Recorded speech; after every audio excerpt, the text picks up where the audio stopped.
Let me ask you something. How many times have you installed Linux? Once? Twice?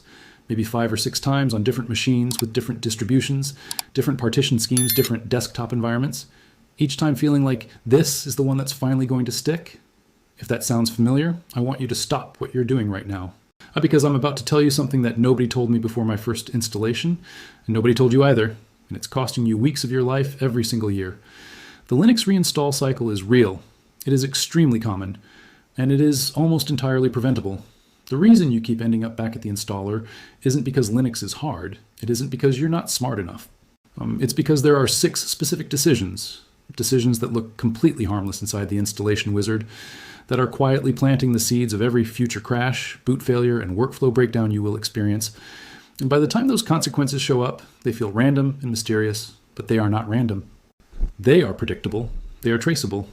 And if you make the right choices tonight, before the partition table gets written, most of them simply never happen.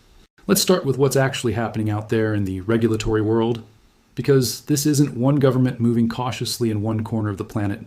What we're witnessing is a genuinely coordinated, or at least simultaneous, awakening among governments across multiple major jurisdictions, all arriving at roughly the same conclusion at roughly the same time.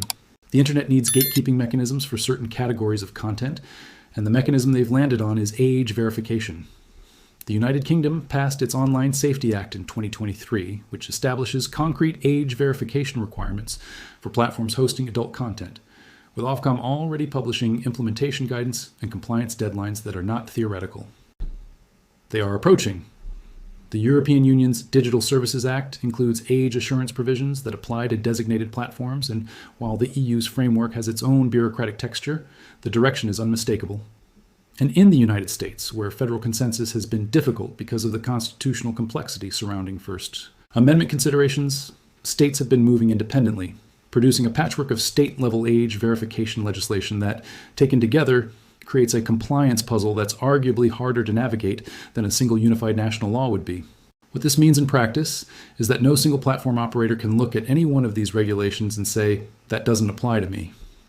The combined market scope of these jurisdictions approaches something that functions like a global requirement, even if no single global law exists. If you're running a Linux-based platform that serves users in the UK, the EU, and even a handful of US states, and most platforms of any meaningful scale do, you are inside the scope of these regulations, whether you've accepted that yet or not. Now here's where it gets specifically interesting and specifically challenging for the Linux and FOSS ecosystem. Linux is not a monolith. That's one of its great strengths, and in this regulatory context, one of its genuine complications. The sheer diversity of Linux-based deployments means that the age verification problem doesn't have one face. It has dozens. A Linux-based streaming platform faces compliance obligations around content access. A Linux-based social media platform faces obligations around user-generated content. A Linux distribution that ships a default browser configuration and gets deployed on devices used by minors exists in a compliance context that its maintainers may not have fully mapped yet. An embedded Linux device, like a Raspberry Pi deployed in a school or a home network, sits at the intersection of parental control responsibility and technical capability in ways that deserve serious thought. Each of these deployment contexts requires a different technical response, and the FOSS ecosystem currently doesn't have a mature, production-ready answer for any of them that also fully honors the community's core values. And that's the real heart of what I want to talk about today, because there's a values collision happening here that's worth naming honestly, rather than papering over. The FOSS community has always been deeply, genuinely committed to privacy, not as a marketing position, as a philosophical foundation. The idea that users' identities, behaviors, and personal information should belong to those users should not be vacuumed up by platforms, should not be stored in centralized databases waiting to be breached, should not be shared without meaningful informed consent. That's not a feature of open source software. That's the soul of it. And yet the child protection imperative behind age verification is also legitimate. It is not a fake concern invented by governments to justify surveillance. The developmental research on the harm that certain content can cause to minors is real. The parents and teachers and pediatricians who are worried about what young people encounter online are raising concerns grounded in evidence. And the FOSS community, whose members are also parents and community members and human beings with ethical frameworks, cannot simply dismiss that concern and maintain its credibility as a community that cares about people. So the question isn't age verification, yes or no? The question is Can age verification be done in a way that actually protects children without building a surveillance infrastructure that compromises the privacy of every adult who uses the internet? And the follow-up question, the one that matters specifically for us, is will the FOSS community build that solution, or will it stand aside while the proprietary world builds something that then becomes the default? Let's talk about what the proprietary world is currently offering, because understanding the problem with existing solutions is essential to understanding why an open source alternative matters so much. The dominant age verification approaches being deployed right now fall into a few categories, and each of them has a problem that should concern anyone who takes data privacy seriously. Identity document verification asks users to upload a government-issued ID, a passport, a driver's license, to a third-party verification service. That service processes the image, confirms the age, and returns a result. It also now has a copy of your government ID sitting in a database somewhere associated with your internet activity, waiting for a data breach that statistics tell us is not a matter of if, but when. Credit card verification uses payment card information as an age proxy, inferring that because credit card issuers require applicants to be adults, a cardholder is likely an adult. It's an imprecise inference. It doesn't actually verify age directly, and it still routes sensitive financial information through third-party systems. And then there's facial age estimation, machine learning models that analyze a captured image of your face and estimate your age from biometric data. This one is particularly troubling from a privacy standpoint, because facial images are biometric data in the most sensitive sense. They are uniquely identifying, they cannot be changed if compromised, and once you've trained models on enough of them, the potential surveillance applications extend far beyond the age verification use case they were originally deployed for. What all three of these approaches share is a structural characteristic that privacy-conscious technologists should immediately recognize as a red flag. They all require the centralized collection of sensitive personal information as the price of verification. The data has to go somewhere. It has to be stored somewhere. It has to be processed by someone. And wherever it lives, it represents a target for hackers, for government requests, for commercial exploitation that wouldn't exist if the verification could be performed without that data ever being transmitted or retained in the first place. Here's the good news, and it's genuinely exciting news for anyone who cares about both cryptography and privacy. The mathematical tools to do age verification the right way already exist. They've been developed by academic cryptographers over decades of work, and they're elegant in a way that makes you realize the current solutions aren't the best we can do. They're just the easiest to deploy quickly. The tool is called a zero-knowledge proof, and while the name sounds abstract, the concept is surprisingly intuitive. A zero-knowledge proof is a mathematical construction that allows you to prove a statement is true without revealing any information beyond the truth of that statement itself. Applied to age verification, what this means is that a user could prove to a platform that they are over 18, or whatever the relevant threshold is, without revealing their actual age, without revealing their identity, without transmitting any personal information at all. The platform receives a cryptographic confirmation that the age requirement is satisfied. Nothing else. The proof reveals zero knowledge beyond the binary answer to the binary question. The practical implementation of this idea involves a credential system, where a trusted authority, so say a government agency that already knows your age from the identity documents you've provided to them, issues you a digital age credential. That credential is cryptographically constructed, so that you can present it to a platform in a way that confirms your age threshold without revealing who you are. The platform never learns your identity. The government issuer never learns which platforms you're visiting. The data that would fill a breach victim's nightmare simply doesn't exist in centralized form because it was never centralized in the first place. This isn't science fiction. The infrastructure to support this kind of approach is actively being built. The W3C's Verifiable credential standard provides an open specification for exactly this kind of cryptographic credential. The European Union's eIDAS framework for electronic identity, which member states are implementing as a compliance requirement, is building toward digital identity infrastructure that could issue age credentials, compatible with privacy-preserving verification approaches. The decentralized identity movement, which applies distributed ledger technology to identity credential management, is working on architectures that eliminate the single points of failure and the single points of data breach risk that centralized identity systems inevitably create. The W3C's decentralized identifier specification provides a standard for user-controlled identities that don't require permission from any centralized authority to create or use. All of these pieces exist. What doesn't yet exist, and this is the honest, uncomfortable part of the assessment, is the production-ready, well-documented, easy-to-deploy, open-source implementation that integrates all of these components into a complete system that a Linux-based platform operator can actually adopt as their compliance solution.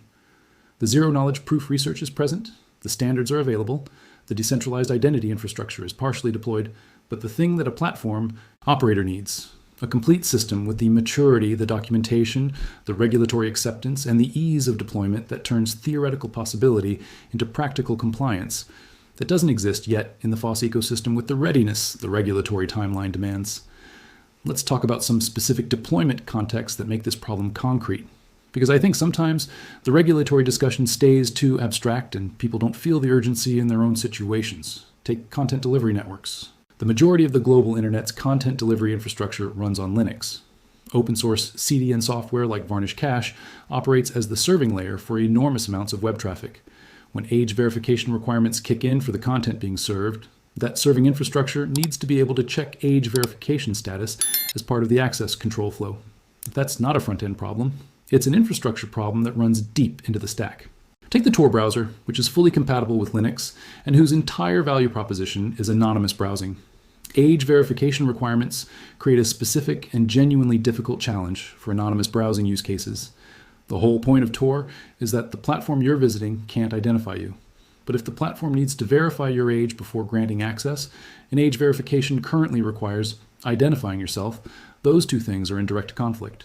Zero-knowledge age credentials are actually the only technically coherent solution to this problem.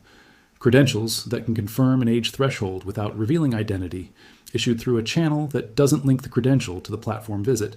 But those credentials don't exist in deployable form yet. Take Pi-hole, the beloved network-level ad and content blocking tool that got its start on Raspberry Pi and runs on Linux. It's a staple of FOSS home network setups, and it's used by parents for content filtering. The age verification dimension of network-level content control is a natural extension of what Pi-hole already does, but building age verification into a network-level tool requires solving the same zero-knowledge credential problems at the network layer, and nobody has done that yet in an open-source context. Now, there's one more technology worth addressing carefully because it's genuinely dual-natured in this context: on-device machine learning for facial age estimation. I mentioned earlier that cloud-based facial age estimation is a significant privacy concern because it involves transmitting biometric data to external services. But there's a version of this technology that's architecturally different and worth thinking about. Open-source facial age estimation models that run locally on the user's device without ever sending the facial image anywhere. The image is captured, processed locally, and discarded. The only thing that leaves the device is a yes or no age confirmation. This is still biometric data collection in a meaningful sense, and it still raises questions that the community should think carefully about. But the privacy profile of local, on-device processing with immediate discard is categorically different from cloud-based collection, and the FOSS community's machine learning contributors could develop open-source models in this space that at least give users and platforms a privacy-respecting option within this approach. The honest assessment then is this: the FOSS community is not ready for what's coming. That's not a criticism, it's a diagnosis. And diagnosing accurately is the prerequisite for treating effectively. The regulatory wave is real, its timeline is not theoretical, and the gap between what the community currently has and what the situation requires is significant. But here's what's also true. The FOSS community has been here before, not with age verification specifically, but with the general shape of the challenge. A world that needs something the proprietary ecosystem is providing in a privacy-compromising way, and a community that has to decide whether to build the better alternative or cede the ground. And the track record when the community decides to build is extraordinary. The infrastructure that runs the world's internet is Linux. The platform that runs the world's smartphones at its core is Linux. The tools that run the world's most powerful supercomputers are open source. The community has built things of world historical significance. A production-ready, privacy-preserving age verification system is a hard problem, but it is not harder than what this community has already done. What needs to happen, and what I genuinely hope developers and maintainers and advocates watching this will take seriously, is a focused, prioritized, collaborative effort on several fronts simultaneously. The zero-knowledge age credential system needs to move from research prototype to production-ready open-source implementation. That means cryptographers need to work alongside developers who understand deployment realities, and the result needs to be something a platform operator can actually install and configure without a PhD in cryptography. The W3C verifiable credentials age credential profile needs FOSS community participation in the standards process, because the standards being written now will shape what compliance looks like for the next decade. And if privacy-preserving approaches aren't included as recognized compliance paths, the default will be the privacy-invasive alternatives. Regulatory engagement needs to happen, not as a political fight against child protection, but as a technical contribution that shows regulators what privacy-preserving compliance actually looks like and advocates for its recognition as a valid path. Most regulators are not adversaries. Many of them genuinely don't know that zero-knowledge approaches exist or that they could satisfy the regulatory purpose without the privacy costs of current solutions. Telling them clearly, technically, respectfully, is something the FOSS community's advocates and policy organizations are positioned to do. The phrase "Brave New World" gets invoked sometimes in ways that feel vague and literary without being especially useful, but I think it applies here in a specific and meaningful way. The world the internet is moving into, where governments are actively shaping the technical infrastructure of content access through compliance requirements, is genuinely new territory for a community that was built on the assumption of a relatively ungoverned digital frontier. Navigating that world bravely doesn't mean resisting all governance or dismissing child protection as a pretext. It means having the courage to engage honestly with a hard problem, to acknowledge when the community's current toolkit is insufficient, and to do the work of building what's actually needed rather than retreating into comfortable philosophical positions that don't translate into solutions real platforms can deploy. Child protection and privacy protection are not opposites. They are not values that have to be traded against each other, where more of one means less of the other. The mathematical tools exist to achieve both simultaneously. The community that built the internet's infrastructure has the capability to build the verification system that serves the internet's governance needs without surrendering the privacy principles that make open source software worth fighting for. The challenge is real. The timeline is urgent. The technical foundation is there. What remains is the work. And the work, building a production-ready, privacy-preserving, open-source age verification solution that Linux-based platforms can actually deploy, that is exactly the kind of work this community exists to do. The question isn't whether the FOSS ecosystem can solve this. The question is whether it will start solving it before the deadline makes the proprietary answer the only answer on the table. Because once that default gets set, changing it is always much harder than setting it right the first time.